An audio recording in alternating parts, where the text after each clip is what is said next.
Hello everyone, welcome back to another video with On Point Politics, and today I'm going to be doing another presidential election prediction, but I have updated my model to do something pretty interesting that shows a crazy result for former President Donald Trump. Make sure to hit the like button and subscribe for more content just like this. And so, with the 538 model, essentially Biden are neck and neck in the model as of right now. However, they include probabilities of Biden winning 400 and something electoral college votes, and as well with Donald Trump winning over 400 electoral college votes, which I think neither scenarios are pretty much possible. And so, this model, in my opinion, is actually pretty flawed because they give probabilities to certain things that could happen in the electoral college that I think are just basically impossible.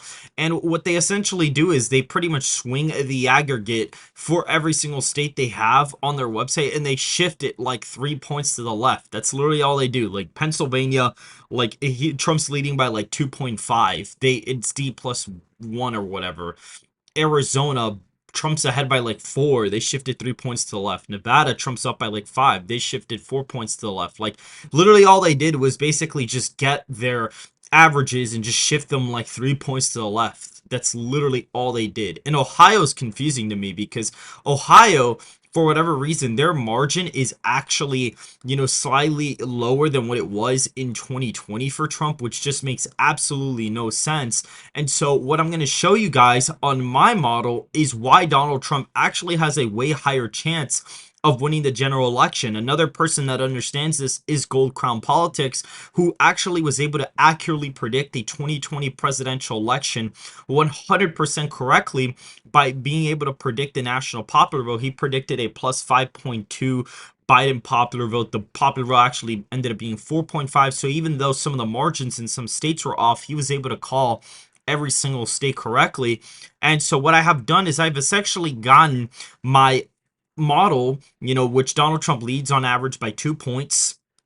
Biden's average approval rating is minus 15.5, and Donald Trump's ahead in favorability against Biden by 2.1%. And so when you factor all that in, essentially you get an electoral college margin here, and the popular vote ends up being around 6.6 percentage points as of right now. However, what I'm actually going to do here is I created a simulation where the popular vote basically goes from D plus 20 all the way to R plus 40 on the RCP aggregate. I keep the incumbent party candidate the same, like the approval rating the same, and I keep the difference in their approval ratings the same. And I basically simulated the presidential election between all of these different measures of the popular vote, and I end up getting my final characterizations over here, and we're going to be filling out the map based on my simulation as of right now. And so for the safe Republican states, we have Idaho, Utah, Wyoming, Montana, the Dakotas, as well as Nebraska's 3rd congressional district, the 1st district, as well as the at-large vote. We have the state of Kansas, Oklahoma, Missouri, Arkansas, Louisiana, Mississippi, Alabama, Tennessee, Kentucky, West Virginia, Indiana. We also have South Carolina, Alaska in this column, including Maine's 2nd congressional district. I believe we can go ahead and look at it here. It is a 17-point victory as of right now.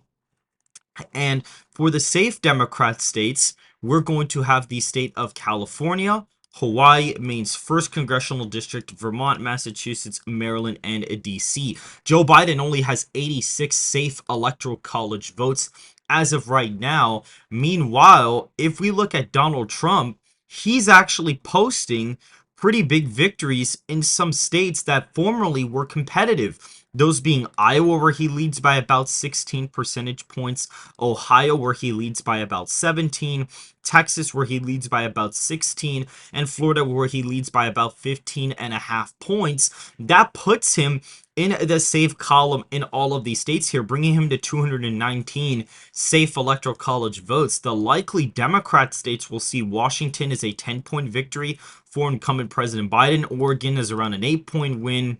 We see states like New Jersey fall into the likely column, including Connecticut, Delaware, Rhode Island. We'll see the state of Illinois only be a 6.2 percentage point victory for Biden, as well as Colorado being around a 5.5 percentage point victory. Funny enough, all of these states were actually safe states in the previous election, including the state of New York, which right now my simulation has the state of New York as an 11.6 percentage point victory for Joe Biden as of right now, which is going to spell disaster for him in the electoral college, because all of these states were safe in the previous election and he's only cracking 191 electoral college votes, and we're closing in on some crucial swing states that decided the last election. Wisconsin was decided by half a point, Michigan by 3, Pennsylvania by 1, North Carolina by 1, Georgia by half a point, Arizona by half a point, and Nevada by 2. And right now, Donald Trump is winning Wisconsin by 8 points as of right now. In Michigan, he is currently leading by 6.4%. In Pennsylvania, he currently leads that average by about 7.8%. Nevada is a 9.7 percentage point victory for him there. If we look at a state like Arizona, we'll see that he's leading by 7.7 percentage points. If we look at Georgia, he's leading there by around 8.8 percentage points as of right now. And in the state of North Carolina, he's leading by 10.9 percentage points. And if we look at Nebraska's second, he's actually leading there by a little bit under 5, so we're going to fill that out now. But Donald Trump is starting out with the battleground states there with 312 electoral college votes as of right now. And we'll see that for the Joe Biden lean states, really, there are basically no lean states for him except for Maine at large. That is the only lean state for him on this map. This state is a very, left trending state. And that's going to definitely be a problem for Trump, especially with the third party candidate support actually kind of hurting Trump in the state. Even though he is leading the aggregate, the state is trending so far to the left that I doubt he's actually going to be able to pick it up. As of right now, Biden is projected to win it by about 4 points.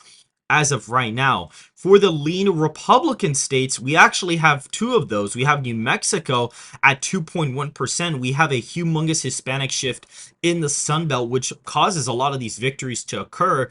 And we see that he is currently performing very well in a place like New Mexico. Minnesota, he's up there by about a point right now. In Nebraska, second, he currently picks that up just ever so slightly by 4.9%, right under the likely margin. As of right now, Minnesota, he's currently up there by about 1 percentage point in this scenario. And we have the last 2 states, which New Hampshire, in my projection, as of right now, is a 0.1 percentage point victory for the former president, getting him to 332 electoral college votes. And Joe Biden right now leads Virginia by 0.3 percentage points, giving him 206 electoral college votes. So Donald Trump would be winning the election with 332 electoral college votes to Joe Biden's 206. As of right now, we see something pretty interesting, and I'm actually going to show you guys something that's going to blow your minds. You might say, well, this is a very lopsided victory for former President Donald Trump. Why is he winning in such a humongous landslide?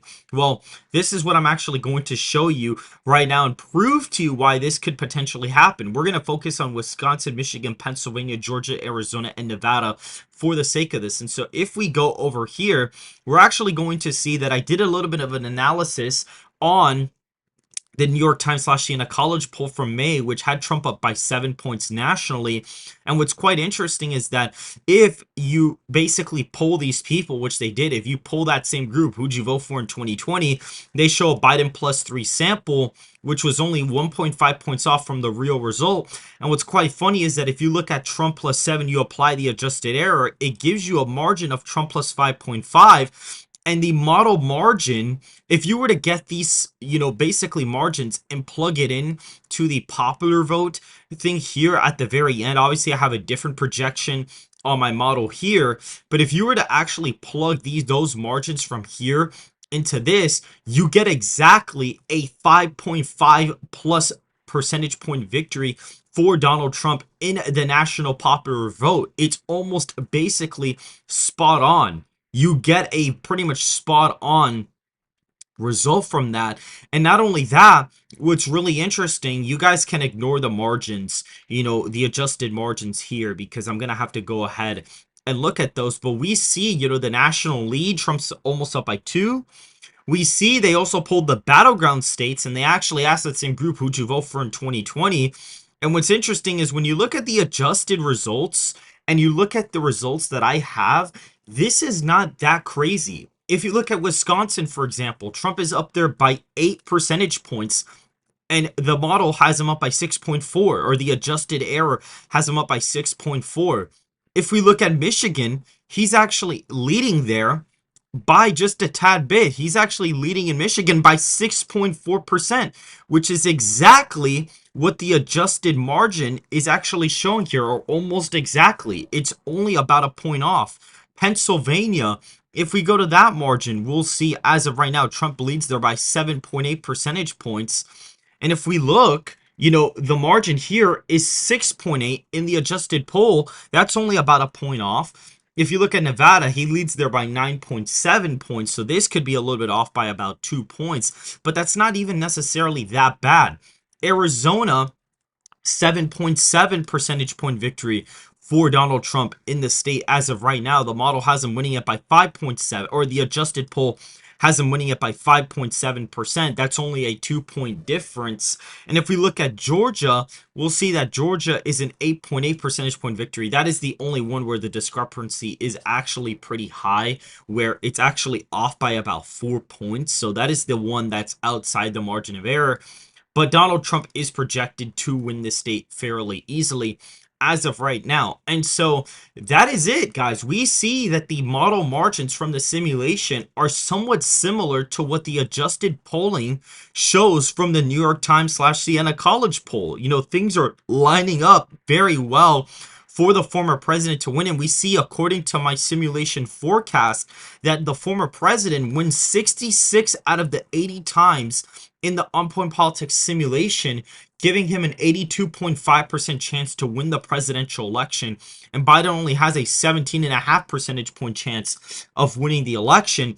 And this is what the current electoral college map looks like. Essentially, if I were to be doing a, expanded battleground map for this election, effectively the state of New York would be safe as of right now. If let's put together kind of an expanded battleground map. And so right now we actually see something very interesting, where right now the former president is expanding the map quite well. He's actually doing a fairly good job, really expanding the electoral map for himself. It's really impressive that he's actually been able to do this. We see the Rust Belt is completely there. It's in the lean column as a toss-up. North Carolina is over that threshold as of right now, which is just fascinating to even think about. Georgia is in that column, that lean Republican leaning column, including Arizona as well as Nevada. Colorado is in this column as well, alongside Illinois and Washington and Oregon. And we also see Nebraska is second, be in that toss-up column. So really, if I were to do an expanded battleground map for the election, pretty much this would be it. Donald Trump basically starts out with 312 electoral college votes in my battleground map. Joe Biden is at around 191. And you see that Minnesota, New Mexico, Virginia, New Hampshire, and Maine at large, as well as Nebraska second, are all of the places where the elections there are decided by under 5 points. And that puts those states officially in the toss-up category, so they really could go either way. However, Wisconsin, Michigan, Pennsylvania, Georgia, Arizona, Nevada, I expect to be outside the margin of error. So even if my model is ridiculously wrong, I still expect those states to go to the former president no matter what. New Jersey, Delaware, Illinois, Colorado, Oregon, Washington, I also still expect those states to go to former President Biden as of right now. But, for those people saying, well, it's crazy that Donald Trump wants to go to New Jersey, New Mexico, Virginia, Minnesota. It's crazy that he wants to go there. Why is he going there if they were deep blue states last time? But it's because the polling data is just way closer there. If we go Minnesota, Biden leads in the polling aggregate by like half a point, and he led by around almost 10 in the polling aggregate on election day, and he only ended up winning the state by 7. So the fact that Donald Trump's going here is not really that insane. Virginia is a 0.1 percentage point lead for Biden, and he led the aggregate by 12 on election day and only won by 10. So Donald Trump has a realistic reason to be going here. He has a reason to be going to a place like Virginia. New Hampshire is also interesting because the polling aggregate is basically within 3, and the polling error there was around 4 to 5 points, against Donald Trump. So if you were to apply that same polling error, New Hampshire would flip. New Mexico is interesting just because there is such a big shift with Hispanic voters. Donald Trump probably sees something regardless of the polling data there. And so that is my basically expanded battleground map. And as for my actual presidential, results, I'm going to fill them out again so you guys can see it one last time before I end the video. But essentially, Donald Trump is running the table, in all of the swing states and is winning this election pretty easily. He wins quite easily. Now, he did lose Virginia from my previous forecast, which is fine, but that's only Virginia, and it's within a till margin, so there's always room for margin of error. However, I guess the simulation kind of picks up that Virginia is more of a likely state, and the popular vote victory here is around 5.5, and Virginia is a left trending state, so it's not a surprise that it is in the till Democrat column. However, it is crazy to see how that simulation basically perfectly matches up with the adjusted popular vote margin from this sample, because right now, Biden plus 3 is a fairly accurate sample for what people voted for in 2020. It actually underestimated him, so when you adjust for that miss, you actually get the exact popular vote margin that my model is actually predicting, and the margins in some of these states are almost pretty spot on with what I have in my model as of right now. And so right now, Donald Trump is very favored to win the presidential election according to my simulation forecast, unlike 538 where they actually have it neck and neck, and Biden's even the favorite to win, which is absolutely ridiculous. I don't think that makes absolutely any sense as of right now. This is the final electoral map. Donald Trump with 332 electoral college votes, Joe Biden's 206 electoral college votes as of right now. Make sure to go ahead and like the video, subscribe to the channel if you want more content just like this, and I will see you guys in the next video.